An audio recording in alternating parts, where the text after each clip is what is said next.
Hola a todos, bienvenidos. Este video tiene como objetivo principal dar una introducción a la materia termodinámica y máquinas térmicas. Para eso vamos a describir brevemente una serie de conceptos o términos, más que nada, como ser la termodinámica, vamos a decir qué es, qué estudia, qué es la temperatura, sus escalas de medición. Quizás esto es más cercano a lo que todos conocemos. Todos hemos escuchado hablar de temperatura alguna vez y sabemos en qué unidades se miden. Más en este contexto de pandemia, por ejemplo, es muy común tomar la temperatura corporal. Sabemos con qué se mide.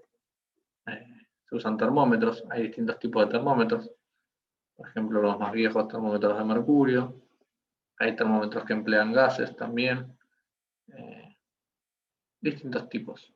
Otros que actúan con metales, como son los bimetálicos. En fin, son instrumentos de medida para determinar la temperatura. También vamos a charlar un poquito de lo que es el calor. El calor básicamente no es lo mismo que la temperatura, aunque vulgarmente se la suele confundir. ¿Sí? Calor y temperatura ya podemos decir con seguridad que no son lo mismo. El calor es energía y la temperatura no lo es, ¿sí? Aunque ambas están vinculadas en cierta forma y su estudio está relacionado con la termodinámica. Vamos a ahondar un poquito más en qué es la termodinámica. La termodinámica es una parte de la física que estudia transformaciones energéticas. Dentro de esas energías que estudia interviene el calor, el trabajo mecánico, por ejemplo, entre otras. También estudia la relación de este tipo de energías con las propiedades de la materia. Propiedades de la materia, por ejemplo, pueden ser la masa. ¿Sí? Donde intervienen todos estos procesos, por ejemplo, las máquinas térmicas. ¿Sí? Una máquina térmica es, por ejemplo, un motor de combustión interna, como puede ser el motor de un vehículo. ¿Sí? Ahí ocurren transformaciones energéticas. Ese tipo de máquina térmica lo que hace es transformar calor en trabajo mecánico. El trabajo mecánico, ¿qué es? Básicamente es el giro de un eje. En el caso del auto se usa para mover una rueda, en el caso de un avión puede mover una hélice, en el caso de un grupo electrógeno puede mover un generador para generar energía eléctrica, puede mover una bomba, etc. Lo importante es que ocurre un intercambio de energía y una transformación de energía, ¿sí? Donde tenemos un fluido de trabajo que recorre esta máquina térmica. Bien. Otro concepto importante que vamos a hablar acá es la temperatura. Básicamente la temperatura es una magnitud física. Esta magnitud física nos da una idea de qué tan caliente o qué tan frío está un cuerpo. Si uno por tacto lo podría cuantificar, uno por tacto podría determinar qué tan frío o qué tan caliente está algo, pero no lo determinaría exactamente. Esto lo hacemos mediante un termómetro. También sabemos que la temperatura está directamente relacionada con el movimiento de las partículas de los cuerpos, o sustancias, ¿sí? O sus moléculas. Recuerden que el movimiento está relacionado con la energía cinética. La energía cinética es una energía debida a la velocidad de esas partículas. Es decir, que si un determinado cuerpo o sustancia está a baja temperatura, sus partículas se van a mover lentamente y su energía cinética será baja. Caso contrario, cuanto mayor sea esa energía cinética, ese movimiento, quiere decir que ese cuerpo tiene mayor temperatura. La temperatura, como dijimos anteriormente, se mide en varias escalas. Una de ellas es la Celsius o la centígrada, que es la que solemos usar nosotros en Argentina. Básicamente se determinó considerando dos puntos. Estos puntos son el punto de fusión del agua, es decir, la temperatura a la cual el agua solidifica a presión atmosférica, agua pura, esto vale aclarar, vale la pena aclararlo. Y el otro punto es el punto de ebullición de este mismo agua pura a presión atmosférica. Es importante también el tema de hacer hincapié en la presión atmosférica, ya que estas propiedades cambian con la presión. Por ejemplo, si vamos a un lugar de gran altura, como puede ser Bolivia, en el cual la presión disminuye, la ebullición del agua también lo hace, ¿sí? Por ejemplo, el agua en Bolivia no hierve a 100 grados, sino que hierve a menos. Entonces, en ese caso no estaríamos midiendo correctamente. Por eso es importante aclarar esto, que el agua es pura, porque si no es pura también puede cambiar. Por ejemplo, el agua salada se congela a menor temperatura, ¿sí? Y dijimos que si cambiamos la presión también cambia el punto de ebullición, ¿sí? Así que bueno, ahí tenemos dos casos, por ejemplo, en los cuales es importante aclarar que es agua pura y presión atmosférica. ¿Sí?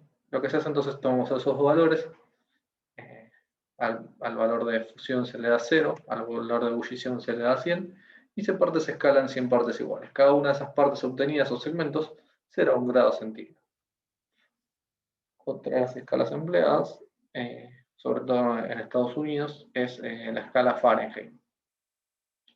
La escala Fahrenheit también toma como referencia la ebullición y la fusión del agua, nada más que a la fusión le asigna el valor de 32 y a la ebullición de 180.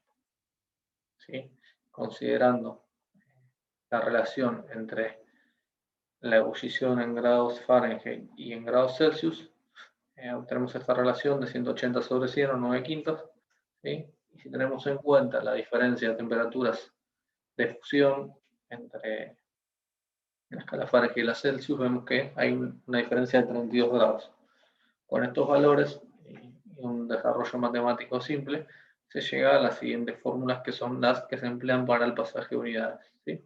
Para obtener la temperatura en Fahrenheit, partimos de la temperatura en Celsius, multiplicada por 9 quintos y le sumamos 32. Para obtener la temperatura en Celsius a partir de la temperatura en Fahrenheit, a esta temperatura en Fahrenheit hay que restarle 32 grados y después multiplicarla por 5 números. Finalmente vamos a ver la escala Kelvin. ¿Sí? La escala Kelvin se usa generalmente en el ámbito científico. Es una escala de temperaturas absolutas. Algo que nos dije de las dos escalas anteriores es que se pueden obtener valores negativos de ellas. En cambio, en la escala de temperaturas Kelvin no. ¿Cómo se determina la escala Kelvin? Básicamente, mediante un termómetro de gas. Este termómetro de gas es un cilindro de volumen constante, al cual al variarle la temperatura varía la presión. Ensayando distintos gases en este dispositivo, se llegó a la conclusión que cuando la presión dentro de ese cilindro sería nula, el valor de temperatura llegaría a los menos 273,15 grados. A dicho punto se lo determinó con...